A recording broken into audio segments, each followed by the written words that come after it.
Hello everyone, welcome to today's video. I'm Sarah from No BS Beauty. Today I just kind of wanted to do a little bit of a video discussing probably in my opinion, what's one of the fastest growing skincare companies in the US, which is called the Hut Group, and how this affects you and customers. So first of all, I was initially going to do this video with a totally different take on it. However, this allowed me to do some interesting investigations. So last week, on my YouTube page, occasionally there's some really good skincare sales on a website called Gmadedeals.com, which is through Good Morning America, and they advertise these brands. And they have lots of different brands. Sometimes they have Beekman, sometimes they have Beauty Stat, just many. Dr. Whitney Bowe was on there, her products. So sometimes they have these different brands, Strivectin's on there a lot. So anyway, I shared this link and I went ahead and bought a couple Biossance products because Biossance is one of the featured brands. I rarely see them on sale. So they had a selection of different Biossance products for about 50% off. And so I picked up their sunscreen. This was another one that they were selling as well for half off, which is a new squalane and ectoin overnight cream.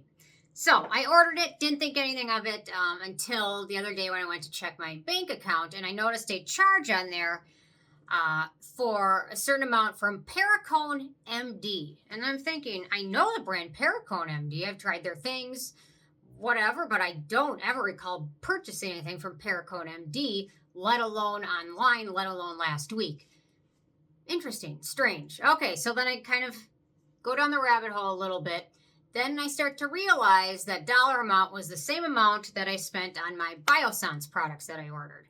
So the receipt on my credit card statement wasn't actually Biossance, it was Paracone MD, which led me to do some research, and I found out that the Hut Group actually owns Paracone MD, and if you're familiar with it, they recently purchased Biossance from the company Amyris. Amyris owned, they did a lot of like sugar, artificial sweeteners, things like that, but then they also founded Biossance.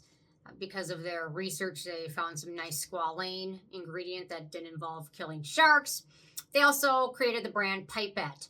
So in 2001, Amyris stated that they were worth $600 million with these brands. However, the Hut Group purchased them for just $20 million recently. Actually, I think it happened this last year.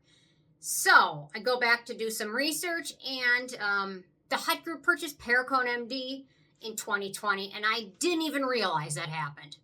This happens a lot where brands get purchased, and some indie brands start out, and then they get purchased by this big company and things like that.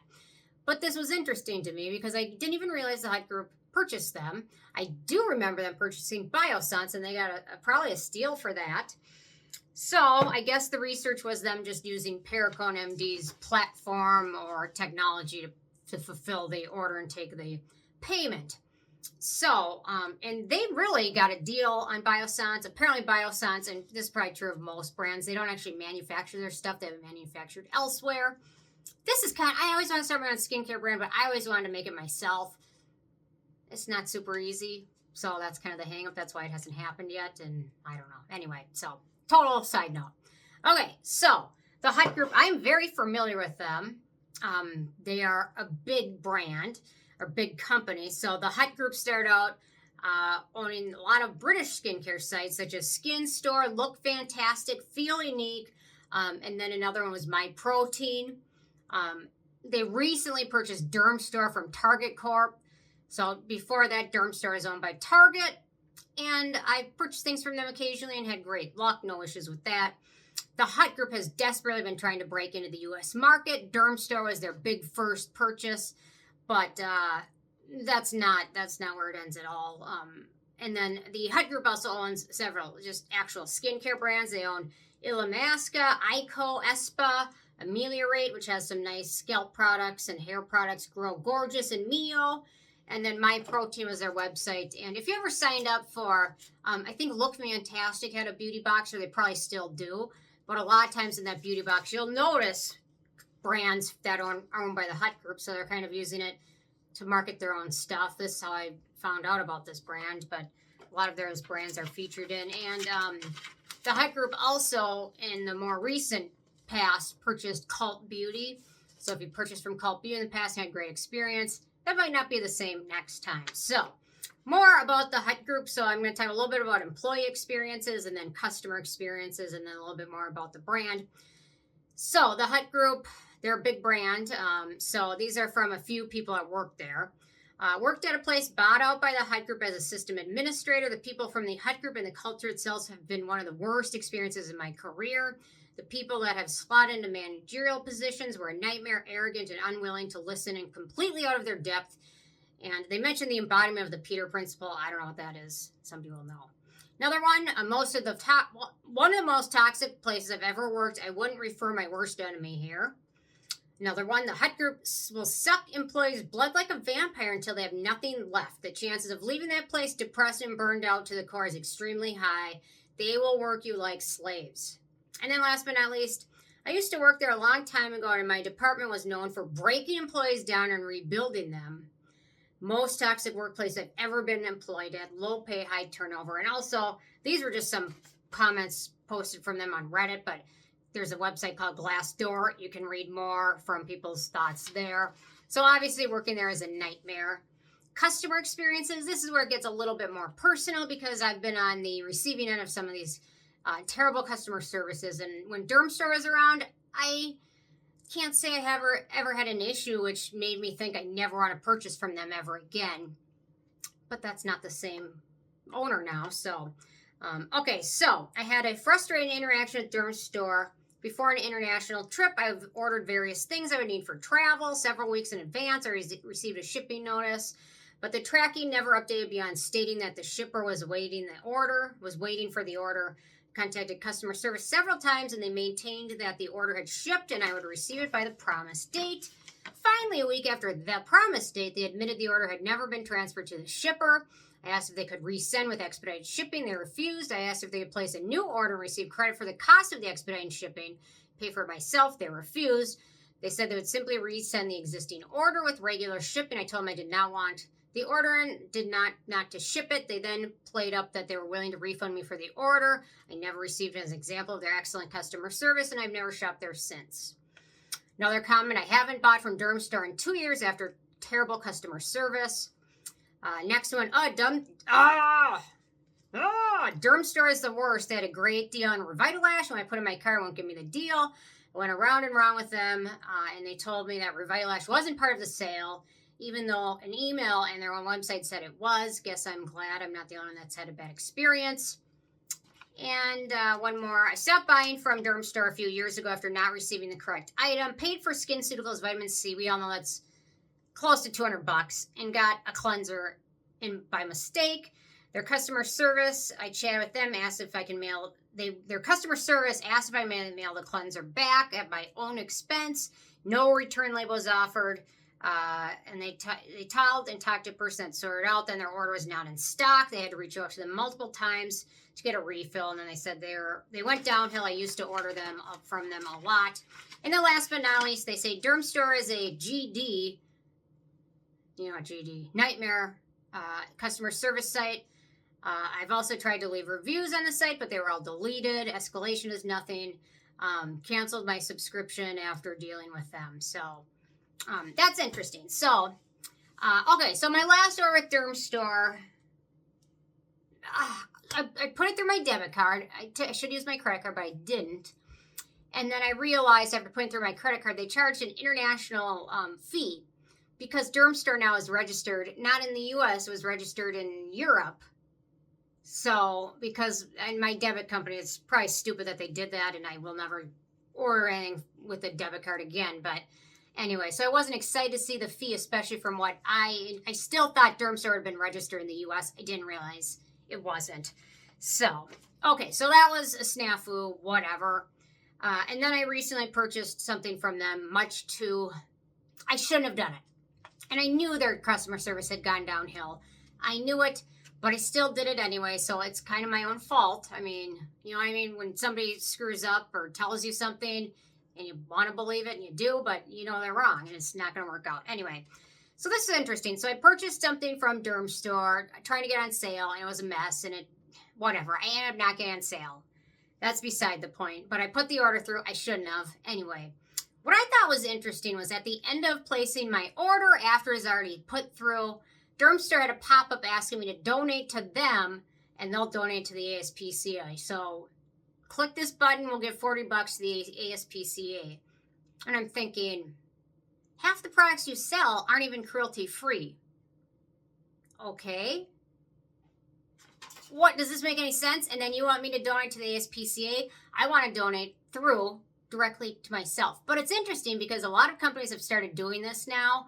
Sephora in particular, you can exchange 500 Rouge points and it'll donate $10 to some charity.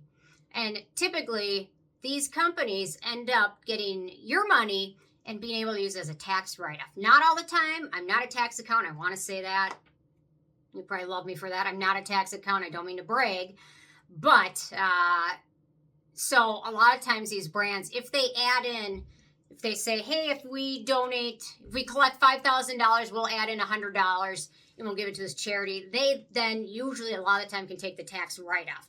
If you donate yourself to a charity, you get the tax write-off. But these companies are getting very tricky and sneaky and smart, thinking, you know what, these people will just give me their money and then we can use it as a tax write-off and make more money ourselves. So in my opinion, if you're going to donate, and a lot of times they say, there was one through Sephora, or was it might have even been through Biossance. I can't remember, but they said we're going to collect all this money and we will we will match donations up to $5,000. Well, so that means if you're collecting $200,000, you're throwing in just a very, very tiny amount from hardworking customers, and you're going to add it to your profits. So they're really making money on both sides there. So that, and I'm not a tax attorney, so don't take it from me. But this, from what research I've done, if they take the money, don't add anything, and directly just donate it to a charity, then they may not get the tax write-off. I'm sure there's 400,000 pages of IRS code describing this. So, but anyway, so I was so turned off knowing that half the company brands they sell aren't cruelty-free to begin with, and they're happy to take more money from me. So companies don't typically do this out of the goodness of their hearts. They do it for either marketing, a tax write-off, things like that. So if you're going to donate to charity, I think do it yourself. Get yourself the tax write-off, and you know what I mean? Eliminate the middleman. There's no reason for it. So, okay, last but not least, I'm going to talk about the bottom line here. First, really quick, I'll talk about the founder of the Hut Group was Matthew Moulding. Interestingly, he had some really nice perks. So in 2001, they took the company public with a stock IPO. And if it performed at this level, he was going to get a huge reward bonus. And so when the stock IPO came out, the stock prices at a high were at $796 a stock in 2001. And if you look at it today, the stock is at $56. So what is that? A loss of several hundred%. So the founder, Matthew Moulding, received an enormous bonus from the high stock prices, which then pretty quickly went flat. And he's reportedly to be worth over $1 billion or 1 billion pounds. And it seems like he used the Hut Group in this stock IPO to get himself rich, much to the chagrin of shareholders, which are not happy with him. So I'll mention that. Last but not least, this is my statement. Don't trust the Hut Group. In my opinion, they are here for the short term, not the long run. It's clear when you see how they've dealt with customers' issues in the past. They don't really care if they lose customers at all. They don't care. If customers are telling them, you're too cheap to send me a return label. You want me to pay an extra $7 because you made a mistake. You know what I mean? You're going to collect money for something in which you really don't have a lot of integrity behind. They don't care if they lose customers. In fact, I think they probably have it built into their formula that they're going to lose customers. They're in it for the short term, and the long-term actual interest of brands and companies isn't really there. I think the founder of the Hut Group used this stock offering to get rich, and shareholders are kind of just along the way. Not that I necessarily feel terrible for shareholders, except for the ones that are small, middle-class people. I'm not looking for like the billionaire, millionaire investors. But so anyway, so if you purchase from some of their brands, some of these sites, just be prepared that it could be a nightmare. Odds are you probably won't have any problem. But when you do, you might end up having to do a chargeback on your credit card or just get screwed over and lose money.